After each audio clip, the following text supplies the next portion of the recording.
नमस्कार, मैं हूं रूपेश कुमार और आप देख रहे हैं TV9। बिहार की आज की 5 बड़ी खबरें। भरत तिवारी इनकाउंटर मामला पहुंचा केंद्रीय गृह मंत्री अमित शाह के पास। अमित शाह से मिलने के बाद आज चिराग पासवान पहुंचे भरत तिवारी के घर। बिहार की सत्ता से पत्ता साफ होने के बाद अब लालू यादव का पता भी बदल गया है। सत्ता के केंद्र सर्कुलर रोड से निकलकर लालू परिवार कौटिल्य नगर हुआ शिफ्ट। भाजपा के राष्ट्रीय अध्यक्ष नितिन नवीन की सीट बांकीपुर में बज गया उपचुनाव का बिगुल। भाजपा के लिए यह सीट प्रतिष्ठा का सवाल। प्रशांत किशोर भी चुनौती देने की तैयारी में। नेपाल ने बिहार को भेजा बाढ़ अलर्ट। नेपाल में हो रही भारी बारिश से नेपाली नदियां उफान पर और एक तरफ बाढ़ का खतरा तो दूसरी तरफ सूखे की आहट। मानसून की दगाबाजी से राज्य के 23 जिले पर सूखे का खतरा। और अब खबरें विस्तार से। केंद्रीय मंत्री और लोजपा रामविलास के राष्ट्रीय अध्यक्ष चिराग पासवान आज भरत तिवारी के गांव बिलौटी पहुंचे थे। इसके पहले चिराग पासवान ने केंद्रीय मंत्री अमित शाह से मुलाकात की थी।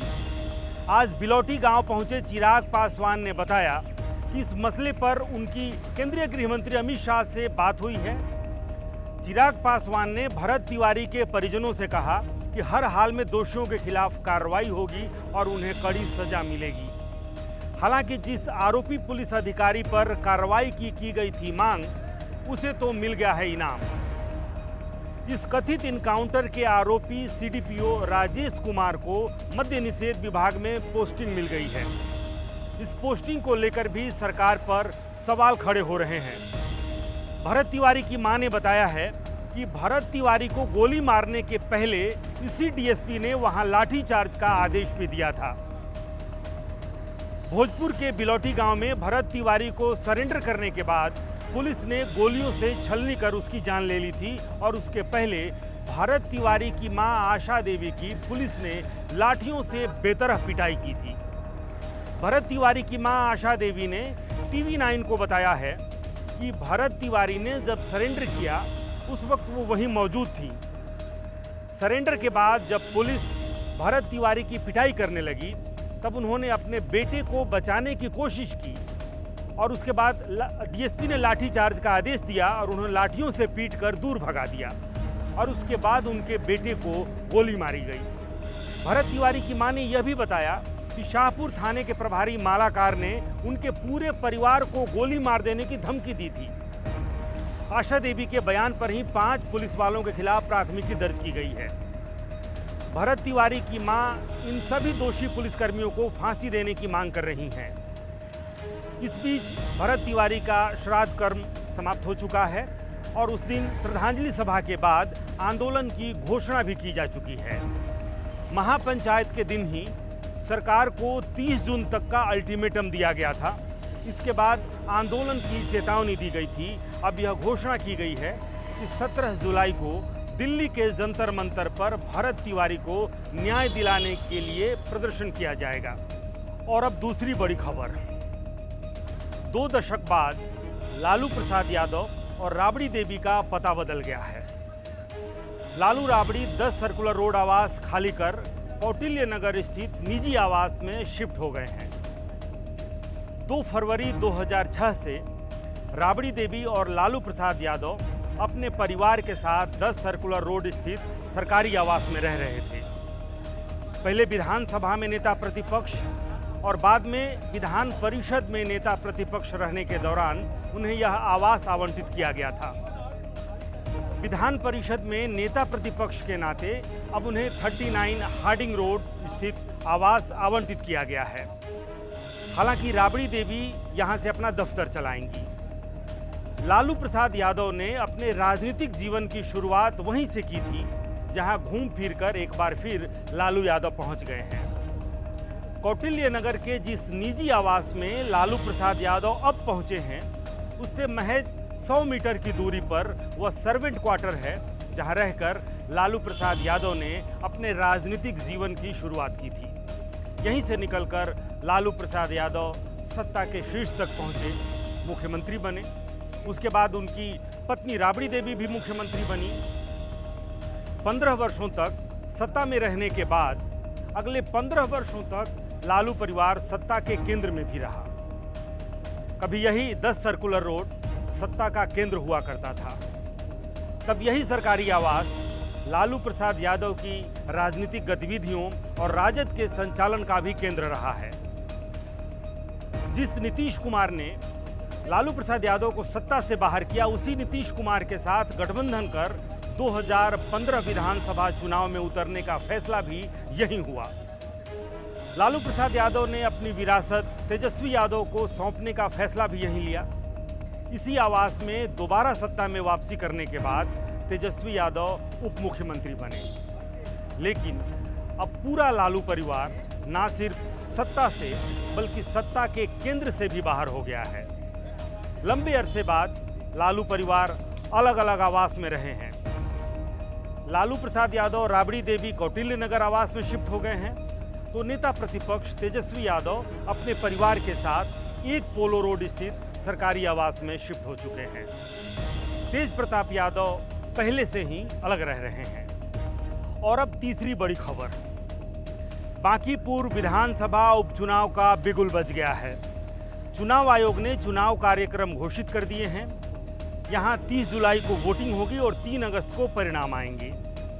यह सीट भारतीय जनता पार्टी के अब राष्ट्रीय अध्यक्ष नितिन नवीन के राज्यसभा सांसद बनने के बाद खाली हुई है। नितिन नवीन 2006 से यहां के विधायक रहे हैं। बांकीपुर विधानसभा सीट भाजपा के लिए प्रतिष्ठा की सीट बन गई है, क्योंकि यह सीट अब भाजपा के राष्ट्रीय अध्यक्ष द्वारा खाली की गई सीट है। भाजपा इसे हर हाल में अपने पास बचाए रखने की कोशिश करेगी। भाजपा की तरफ से दावेदारों की फहरिस्त भी तैयार है। बांकीपुर सीट चूंकि नितिन नवीन की सीट है, लिहाजा उम्मीदवार चयन में उनकी पसंदगी और नापसंदगी ही चलेगी। अब तो वो पार्टी के राष्ट्रीय अध्यक्ष भी हैं। बांकीपुर से भाजपा उम्मीदवारों की रेस में एक नाम जो सबसे आगे है वो है नील रतन घोष। नील रतन घोष उर्फ नीलू मंदिरी के रहने वाले हैं और नितिन नवीन के पिता स्वर्गीय नवीन सिन्हा के पुराने सहयोगी रहे हैं। वह बंगाली कायस्थ समाज से आते हैं। इसके अलावा इसी समाज के रणवीर नंदन भी दावेदारी कर रहे हैं और अजय आलोक भी रेस में शामिल हैं। पूर्व विधायक अरुण सिन्हा भी अपने बेटे को यहां से चुनाव लड़ाना चाहते हैं। दूसरी तरफ जन सुराज के सूत्रधार प्रशांत किशोर भी बांकीपुर से चुनावी ताल ठोकने की तैयारी में हैं। प्रशांत किशोर को लगता है कि भाजपा के राष्ट्रीय अध्यक्ष की सीट पर अगर भाजपा को पटखनी दी जाए तो भाजपा के लिए यह एक राष्ट्रीय झटका होगा। हालांकि उनके नाम की अभी आधिकारिक घोषणा नहीं हुई है। जन सुराज अपने उम्मीदवार की घोषणा 5 जुलाई को करेगा। कुल मिलाकर बिहार के इस एक सीट का उपचुनाव बेहद दिलचस्प और जबरदस्त होगा। और अब चौथी खबर, नेपाल के तराई क्षेत्र में लगातार बारिश हो रही है। नेपाल में हो रही बारिश और अगले 3 दिनों तक भारी बारिश की चेतावनी के बाद बिहार में बाढ़ का खतरा बढ़ गया है। नेपाल से बिहार आने वाली कोसी और बागमती जैसी नदियां हर साल कोसी, सीमांचल और उत्तर बिहार में भारी तबाही लेकर आती हैं। नेपाल सरकार ने बिहार सरकार को बागमती, गंडक, कोसी समेत सीमावर्ती नदियों के जलग्रहण क्षेत्र में बारिश होने की सूचना भेजी और अलर्ट भी भेजा है। इसके बाद बिहार का जल संसाधन विभाग सतर्क हो गया है। जल संसाधन विभाग के अभियंताओं के साथ ही जिला प्रशासन भी अलर्ट मोड में आ गया है। खासकर कोसी नदी के तटबंधों की निगरानी शुरू कर दी गई है। तटबंधों के टूटने से ही हर साल ये नदियां भारी तबाही लेकर आती हैं। 2008 में कोसी नदी का कुसहा तटबंध टूट गया था और बाढ़ आपदा का अब तक का सबसे खौफनाक इतिहास बन गया था। इस साल नेपाल के साथ नेपाल से सटे बिहार के क्षेत्र में भी पिछले कई घंटों से लगातार बारिश हो रही है। इसका असर बिहार के कई नदियों पर भी पड़ रहा है। बागमती, गंडक और बूढ़ी गंडक के जलस्तर में तेजी से वृद्धि दर्ज की गई है। बिहार सरकार ने कहा है कि सभी संवेदनशील तटबंधों को सुरक्षित किया गया है और राहत सामग्री भी उपलब्ध है। और अब 5वीं खबर, अब जरा विडंबना देखिए। एक तरफ बिहार के कुछ हिस्से पर बाढ़ का खतरा मंडरा रहा है, तो राज्य के 23 जिलों पर सूखे का खतरा मंडरा रहा है। जून महीना भी सूखा बीत गया है। जून माह में अब तक इन जिलों में सामान्य से 50% तक कम बारिश हुई है। गया में तो 80% कम बारिश हुई है। किसान बारिश के इंतजार में आकाश की ओर टकटकई लगाए हैं। बारिश की कमी और देर से रोपनी होने से राज्य में धान की खेती पर संकट मंडराने लगा है।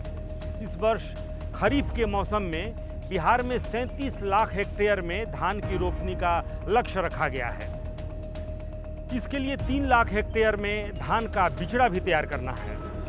आद्रा नक्षत्र के लगभग 10 से 11 दिन बीत चुके हैं और उसके बाद भी ना तो पर्याप्त बिचड़ा गिरा है और ना ही रोपनी ने रफ्तार पकड़ी है। लक्ष्य की तुलना में 60% ही बिचड़ा गिरा है। रोपनी तो मात्र 1% भी नहीं हुई है।